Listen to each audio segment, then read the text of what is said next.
என் இனிய தமிழ் சொந்தங்களே, அனைவருக்கும் கனிவான எனது காலை வணக்கம். முந்தைய பதிவு கதைக்குள் ஒரு கணக்கு, இதில் ஒரு விளக்கம் உங்கள் கமெண்ட்டில் கொடுங்கன்னு சொல்லியிருந்தேன். அதாவது 5 சப்பாத்தி வச்சுருந்தவருக்கு 70 ரூபாயும் 3 சப்பாத்தி வச்சது 10 ரூபாயும் கொடுத்து, அதுக்கு ஒரு விளக்கமும் அந்த பெரியவர் கொடுத்துருந்தார். அந்த விளக்கத்தை என்னென்னு உங்கள்கிட்ட கேட்டிருந்தேன். பல்வேறு விளக்கங்கள் அவங்கவுங்களுடைய கோணத்தில் ஏற்புடைய மாதிரியே இருந்தாலும், அந்த பெரியவர் என்ன சொன்னார் அப்படிங்கிற விளக்கத்தை நான் இப்போ உங்கள் முன் வைக்க போகிறேன். அதுக்கு முன்னாடி அந்த பதிவை, அதாவது கதைக்குள் ஒரு கடுக்குங்கிற அந்த பதிவை பார்க்காதவர்கள் யாரும் இருந்தால் அதை பார்த்துவிட்டு இந்த விளக்கத்தை கேட்டிங்கன்னா இன்னும் உங்களுக்கு தெளிவாக இருக்கும். இப்போ அந்த விளக்கம் என்னென்னு பார்க்கலாமா? இப்போ 5 சப்பாத்தி ஒருத்தர், 3 சப்பாத்தி ஒருத்தர், மொத்தம் 8 சப்பாத்தி. இதில் ஒரு கெஸ்ட்டு சேர்றாங்க. அதனால் அந்த 3 பேரும் அந்த 8 சப்பாத்தி ஈக்குவலாக பிரிச்சுக்கிறாங்க. எப்படின்னா, ஒவ்வொரு சப்பாத்தியும் 3 துண்டுகளாக ஆக்கி 24 துண்டுகள், அதை ஆளுக்கு 8 துண்டாக எடுத்துக்கிறாங்க. அப்போது இந்த 3 சப்பாத்தி வச்சுருந்தவர் எத்தனை துண்டு இருக்கும்? 9 துண்டு இருக்குமா? அதில் அவர் 8 வச்சுக்கிட்டு 1 கெஸ்ட்டு கொடுக்குறாரு. இந்த 5 சப்பாத்தி வச்சுருந்தவர் 15 துண்டு இருக்குமா? அதில் 8 வச்சுக்கிட்டு 7 துண்டு கெஸ்ட்டு கொடுக்குறார். அப்போ ஒரே ஒரு துண்டு கொடுத்தது கெஸ்ட்டு கொடுத்ததுனால அவருக்கு 10 ரூபா, 7 துண்டை இவர் கெஸ்ட்டு கொடுத்ததுனால இவருக்கு 70 ரூபா என்று அந்த ஊர் பெரியவர் விளக்கம் சொல்கிறார். அந்த விளக்கம் உங்களுக்கும் ஏற்புடையதாக இருக்கும் என்று நான் நம்புகிறேன். எப்படி தெளிவாக இருக்கிறது அல்லவா? சரி, இப்போது இன்றைய கதைப்பகுதிக்குள்ளார் போகலாம். இன்றைய கதைப்பகுதியில் நாம் பேசு பொருளாக எடுத்துக்கொண்ட அந்த கதாபாத்திரம் ராமாயணத்திலே கைகேயி. கைகேயின உடனேயே உங்களுக்கு மனசில் தோன்றது ஒரு கொடுங்கோன்மையுள்ள ஒரு கதாபாத்திரமாகத்தான் தோன்றும். ஏன் அப்படின்னா, தன்னுடைய பணிப்பெண்ணுடைய துர்போதனைகளை கேட்டு தன் மகனுக்கு அரசு பதவி வாங்கணுங்கிறதுக்காக தான் அருமையாக வளர்த்த ராமபிரானை காட்டுக்கு அனுப்பினார். அதனால் தசரனுடைய உயிருக்கே ஆபத்து வந்தது இல்லையா? இது ஒரு கொடுங்கோன்மையான ஒரு கதாபாத்திரம் போல நமக்கு முன்னால் தெரிஞ்சாலும், இதில் நிறைய நாம் சிந்திக்க வேண்டிய விஷயங்கள் இருக்குது. என்ன அப்படின்னா,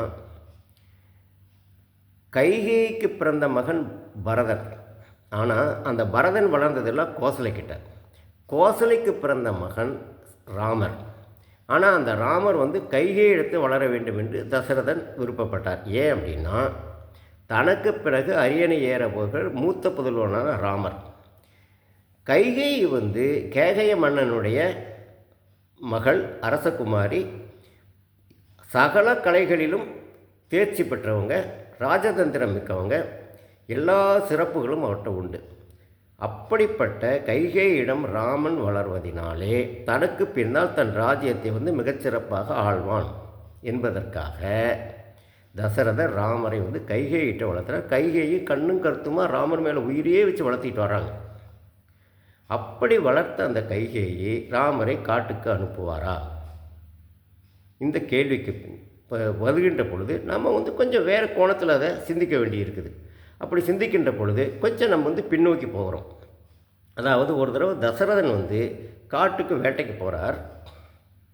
ஒரு புதர் பின்னாடி நின்றுக்கிறப்போ பின்னாடி பக்கிற ஓடையில் சலசலத்து ஓடுகின்ற அந்த ஓடை நீரில் ஒரு அலம்பல் சத்தம் கேட்குது. உடனே யானை அங்கே நீரிழந்து வந்திருக்கிறது நினச்சி அவர் என்ன பண்ணுறாருனாக்க, சப்தவேதிங்கிற தன்னுடைய அம்பை அங்கே எய்கிறார். இந்த சப்தவேதி அம்புக்கு என்ன சிறப்பு அப்படின்னா, எதை இலக்க கண்ணால் பார்த்து குறிவிக்கணுங்கிற அவசியம் கிடையாது. எங்கே இருந்து ஒளி வருகிறது என்பதை துல்லியமாக கணித்து அந்த அம்பை எதிரால் போகும். அது போய் நேராக அந்த இலக்கை தாக்கிடும். அந்த மாதிரி அந்த அம்பு சப்தவேதி சென்று இலக்கை தாக்கியது. தசரதன் போய் பார்க்குறார். அங்கே இறந்து கிடந்தது யானை அல்ல, உயிருக்கு போராடி கொண்டிருந்த ஒரு இளைஞன், ஸ்ராவணன். அவன் சொல்கிறான், இந்த மாதிரி அந்த மரத்துக்கு கீழே உட்காந்துருக்காங்களே, அவங்க என்னுடைய அப்பாவும் அம்மாவும். அவங்க இருவருக்குமே பார்வை கிடையாது. அவர்களுக்கு என்னை விட்டால் யாரும் கிடையாது. இப்போ நீங்கள் உங்கள் அம்பாளை என்னை வீழ்த்திட்டீங்க. நான் இறந்து போகிறேங்கிறது கூட அவங்களுக்கு தெரியாது. எனவே நான் இறந்த பிறகு என் உடலை கொண்டு போய் எங்கள் அப்பா அம்மாட்ட சேர்த்துருங்கன்னு சொல்லிட்டு அவன் இறந்துட்டார். தசரதன் மிகுந்த கவலையும் கனத்த மனதோடும் அவனுடைய உடலை எடுத்துக்கிட்டு போய் அவங்க அப்பா அம்மா கிட்ட ஒப்படைச்சிக்கிட்டு நடந்ததை சொல்லி தவறுதலாக தெரியாமல் தான் செய்த தவறுக்கு மன்னிப்பு கேட்குறார். ஆனாலும் அவங்க சொல்கிறாங்க, எங்கள் பையன் எங்கே போனாலும் எங்கள் 2 பேர்த்தையும் தோளில் சுமந்துக்கிட்டு கண்ணுங்கருத்துமாக காத்துக்கிட்டு இருந்தான். எனக்கு இவனை தவிர வேறு யாருமே கிடையாது. அவனை நீ கொண்டுட்டியே. என்னுடைய புத்திர சோகம் உனக்கு புரியலையா? நாங்கள் 2 பேரும் இனிமேட்டு என்னால் உயிர் வாழ முடியாது, நாங்கள் சாக போகிறோம். நாங்கள் எப்படி இந்த புத்திர சோகத்தால் இறந்து போகிறோமோ அதே போல் நீயும் உன் மகனை பிரிந்த புத்திர சோகத்தால் உனக்கு மரணம் சம்பவிக்கும் சாபம் கொடுத்துட்டு இறந்துடுறார். தசரதன் திரும்பி வருகிறார். கவலை தோய்ந்த முகம், ஒரு ஆக்டிவாகவே இல்லை அவர். இதை கவனிக்கிற கைகேயி ஏதோ நடந்திருக்குது. ஸோ அவர் பெரிய ராஜதந்திரி இல்லையா, அதனால் ரகசியமாக அவருடைய மெய்க்காப்பாளர்கள் கூட போனவங்கள தனியாக கூப்பிட்டு விசாரித்து உண்மையை தெரிஞ்சுக்கிறாங்க. ஸோ புத்திர சோகத்தால் தசரனுக்கு உயிருக்கு ஆபத்து. அப்போ புத்திர சொன்னால் 4 புத்திரர்கள் இருக்கிறாங்க. இது யாருனால வரும் இதை தெரிஞ்சுக்கிறதுக்காக 4 பேருடைய ஜாதகத்தையும், ராமர், பரதர், லக்ஷ்மணன், சத்ருகன் 4 பேருடைய ஜாதகத்தையும் கொண்டு வந்து அரண்மனை ஜோதிடத்தை கொடுத்து இது யாருடைய ஜாதகத்தில் பிரச்சனை இருக்குது பாருங்கன்னு கேட்குறாங்க. இந்த ஜாதகங்களையும் கோள்களின் நிலையும் கணித்த ஜோதிடர்கள் என்ன சொல்கிறாங்கன்னாக்க ஒரு புது வெடிகுண்டை தூக்கி போடுறாங்க. என்ன அப்படின்னா, இந்த 4 புதல்வர்கள் யார் அரியணை ஏறிய பட்டத்து ராஜாவாக முடிசூட்டி கொண்டு சிம்மாசனத்தில் அமர்கிறாரோ அவர்களுக்கு மரணம் விரைவில் சம்பவிக்கும். இது மாதிரி ஒரு சூழல் இருக்கிறது அப்படின்னு சொல்கிறாங்க. ரொம்ப கலங்கி போன கைகேயி இதுக்கு ஏதாவது பரிகாரம் இருக்கான்னு கேட்குறாங்க. அப்போ சொல்கிறாங்க, அந்த மாதிரி இருக்கக்கூடிய அந்த புத்திரன் தன்னுடைய தந்தையை பிரிந்து வெகு தூரம் சென்று விட வேண்டும். ஆரண்யத்துக்கு போயிட்டோம், அப்போ அவனுடைய உயிர் காப்பாற்றப்படலாம். இதுதான் பரிகாரம்னு சொல்லிடுறாங்க. இப்போது கைகேயின் முன் இருக்கக்கூடிய பிரச்சனை 3. ஒன்று, அந்த பெரியவங்க அந்த பார்வையில் அந்த 2 பேர் கொடுத்த சாபம் கட்டாயம் தசரனுடைய உயிருக்கு ஆபத்து இருக்கிறது. அரியணைக்கு ஏற போகிறதாக பட்டாபிஷேகத்துக்கான நாளெல்லாம் குறித்து நாடு ஃபுல்லாக சொல்லியாச்சு. ராமனுக்கு பட்டாபிஷேகம் செய்ய போக வேண்டிய நிலைமையில் இருக்கார். ஆனால் ராமன் அரியணை ஏறினால் அவனுடைய உயிருக்கு ஆபத்து, அவனை காப்பாற்றி ஆகணும்.